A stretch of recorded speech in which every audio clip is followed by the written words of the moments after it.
Today we are working on a psalm spell, and the psalm we are working on today is Psalm 91.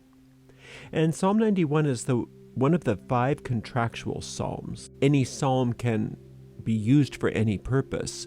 With the 5 contractual psalms, that is so in practice as well as theory. Those are the 5 psalms that people tend to come to the most frequently and can be used literally at any time for any reason. Now, the way we work psalm magic is very simple. We take the psalm in question and we read it out loud all the way through once without stopping. And this is known as an incantation. And then we go back through that same psalm and we take it slowly, one verse at a time, and we search for hidden occult meanings within that psalm. We see these as seeds, actual magical seeds. And it's through this searching for these seeds and contemplating these ideas and then applying them to the purpose that we came to the psalm. It's through those things that we are actually discovering these seeds and then planting them deeply in our minds, where they take root and they grow and they bear fruit after their kind. Now, Psalm 91 is very often thought of as the great protective psalm. So that is one way that the psalm is used more often than not. But I've also known people to use it for so many other purposes with great success. Overcoming debt, overcoming poverty, overcoming ill health. All kinds of problems have been solved by working this psalm. So I hope it is as effective for you as it has been for so many people. So here we go with Psalm 91. He that dwelleth in the secret place of the Most High shall abide under the shadow of the Almighty. I will say of the Lord, He is my refuge and my fortress, my God, in Him will I trust. Surely He shall deliver thee from the snare of the fowler and from the noisome pestilence. He shall cover thee with His feathers, and under His wings shalt thou trust. His truth shall be thy shield and buckler. Thou shalt not be afraid for terror by night, nor for the arrow that flieth by day, nor for the pestilence that walketh in darkness, nor for the destruction that wasteth at noonday. 1,000 shall fall at thy side, and 10,000 at thy right hand, but it shall come not nigh thee. Only with thine eyes shalt thou behold, and see the reward of the wicked. Because thou hast made the Lord, which is my refuge, even the Most High, thy habitation. There shall no evil befall thee, neither shall any plague come nigh thy dwelling. For He shall give His angels charge over thee, to keep thee in all thy ways. They shall bear thee up in their hands, lest thou dash thy foot against a stone. Thou shalt tread upon the lion and the adder, the young lion and the dragon shalt thou trample under feet. Because he hath set his love upon me, therefore will I deliver him. I will set him on high, because he hath known my name. He shall call upon me, and I will answer him. I will be with him in trouble. I will deliver him and honor him. With long life will I satisfy him, and show him my salvation. And now we go back through this psalm, verse by verse, working some magic. So being very clear about what is the purpose that you came to this psalm to achieve or to get help with. He that dwelleth in the secret place of the Most High shall abide under the shadow of the Almighty. It's addressing the general congregation of our mind.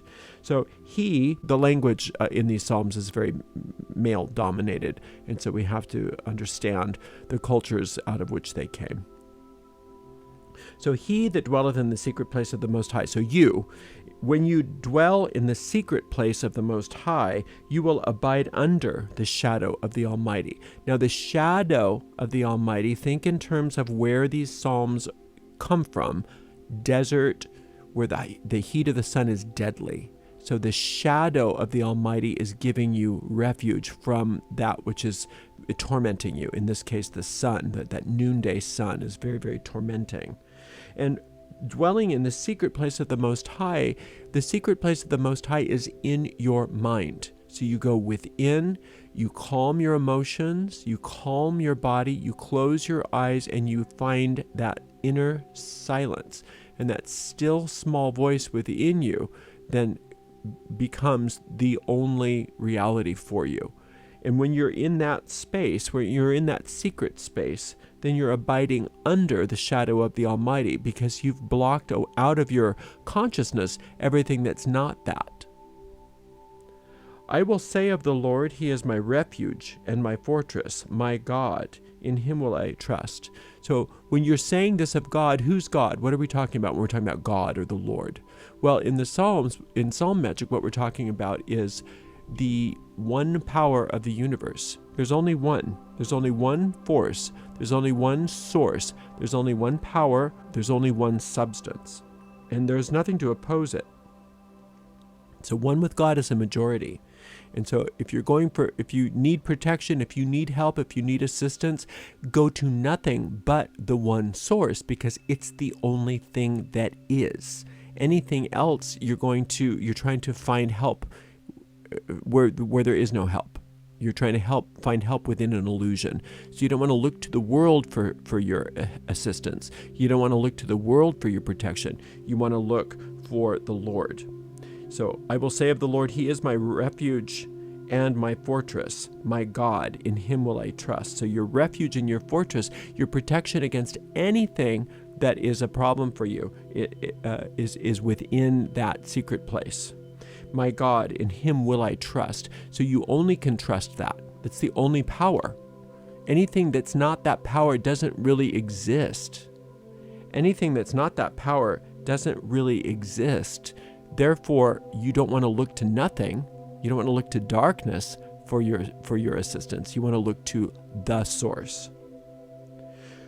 Surely He shall deliver thee from the snare of the fowler and from the noisome pestilence. So the snare of the fowler is somebody that's hunting you. That's somebody that's trying to entrap you, somebody that's trying to catch you.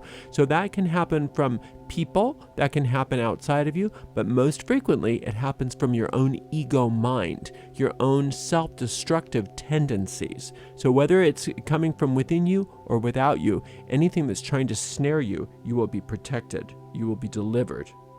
And from the noisome pestilence. Now, pestilence, it's any kind of disease, whether it's mental disease or physical disease, anything that causes you irritation, pain, problems, any of those things, will you be delivered from. He shall cover thee with His feathers, and under His wings shalt thou trust. His truth shall be thy shield and buckler. So think of a mother hen guarding her chicks with her feathers. That's the image there, that you are being guarded and protected by the one source of the universe, the one power. His truth shall be thy shield and buckler. His truth. So only truth can win out here. So God's truth is your shield and buckler. You will be protected because you are seeking the truth of God, not the illusions of the world, not the illusions of your own ego, but the truth of God. And that is given to you. That is your right. It's your birthright. You don't have to beg for it. You don't have to plead for it. You don't have to convince God to do this for you, because God is already there for you. It's up to you to accept it. And that's what these Psalms can do for you, is to help you to accept the assistance that's already there for you. Thou shalt not be afraid for the terror by night, nor for the arrow that flieth by day. So you're not going to be afraid of things that you can't see, and you're not going to be afraid of things that you can see. You're not going to be afraid. There's nothing for you to fear, because God's on it. God's protecting every aspect of you. And because you know this, because you have turned your attention toward the source rather than turning your attention to where there is no help, then you're accepting the help that already exists. Nor for the pestilence that walketh in darkness, nor for the destruction that wasteth at noonday. So again, both things that you can see and things that you can't see. The stuff that you're aware of and the stuff that you're not aware of. The enemies that you know and the enemies that you don't know. The enemies that are within you and the enemies that are without you. All of those things are being taken care of. You don't have to figure it out. God's on it. God's got this. 1,000 shall fall at thy side, and 10,000 at thy right hand, but it shall not come nigh thee. So all kinds of stuff can be happening around you. All kinds of people can be telling you the sky is falling. All kinds of people can be in trouble. And so, but no matter what anybody around you is doing or saying, you are protected, because you have turned to the source of all protection.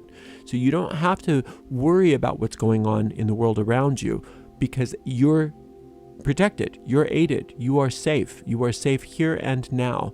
And knowing that and keeping your focus on where the power is, and that is the Lord of these Psalms, meaning the source, you are already protected, and you being aware of that releases that protection into existence, into reality for you.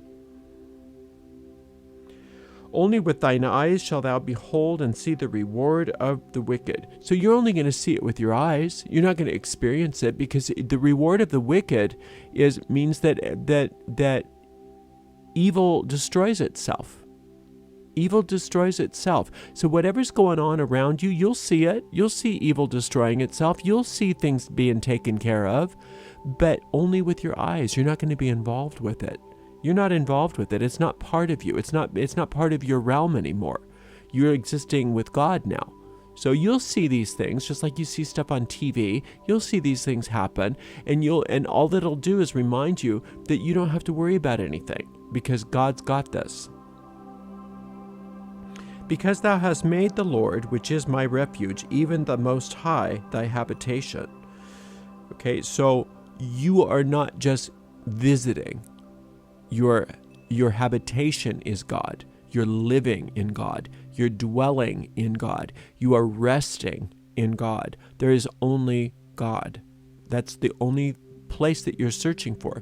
Do you need money? You go to God. You need protection? You go to God. You need health? You go to God. And where is God? God is deep within you. God is the source of you. So you are to this, like a sunbeam is to the sun. That's what you are to God. Your soul is an extension of God, just like a beam of light is an extension from the sun. And that's who you are. Now, you have a part of your mind that doesn't know this. You have a part of your mind that believes that you are separate, that believes that you're living in this body, in this little time-space continuum, and having these problems. You have a part of your mind that believes it. And that part of your mind feels like the only part of your mind, because that's where your awareness is. That's where you've placed your awareness.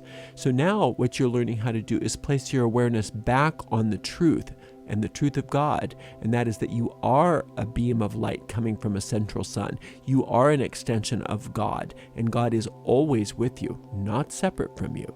And therefore, when you look to God, you are then dawning your own reality. You are coming back home to who you are and why you're here, and that's where all your power lies. There shall no evil befall thee, neither shall any plague come nigh thy dwelling. It's just the way it is. Nothing bad will happen to you in this place. It can't. You are protected. You are completely safe, utterly safe. So you keep coming back to God. You keep coming back to the reality of who you are. You keep turning away from those ideas of separation, and you keep coming back to your source. And nothing can happen to you. Nothing bad can happen to you. For he shall give his angels charge over thee, to keep thee in all thy ways. So that's just the way it is. God's got you under the care of these angels, these messengers, these high supreme beings that know exactly who you are, that know exactly what you're thinking, that know exactly what to do, that know what your problems are, know what the best solutions are, know where you're going to be the most happy, the most joyous, the most free. And it's good to know that not only does God have angels on that are here to help you, but all of the company of those angels under God want the best for you. They want you to be happy. They want you to be free. They want you to be safe. They want you to be prosperous. They want you to have all glory, Glory to glory to glory to glory. They do not believe that problems are good for you. They do not come from the point of view that you need to be tested, that you need to be put through the ringer, that you need to prove your worth to God. That is not true. That does not come from God. That does not come from the angels. So the psalm is very clear that he shall give his angels charge over thee to keep thee in all thy ways, all of them. They shall bear thee up in their hands, lest thou dash thy foot against a stone. Even stubbing your toe, they will help you from the biggest things to the smallest things, like what are we going to eat tonight? They can help you with that. They can help you with what do I do about this disease? They can do with what do I do about any big problem and any small problem, because to the world of spirit there is no order of difficulty in problems. There's no big and small. It's all just darkness that needs some light. And they are there as beings of light, shining that light on you at all times. Thou shalt tread upon the lion and adder, the young lion and the dragon shall thou trample under feet. You're going to be victorious over all problems. The lion and the adder. The lion is problems that stare you right in the face that you're aware of. The adder is one of those things that comes out of nowhere and bites you when you're not expecting it. The young lion and the dragon, ferocious beasts that you used to run away from. You don't run away from them anymore. You turn and face them, and you trample on them. You just step right over them. There's nothing to fear, because you are completely held up by this power.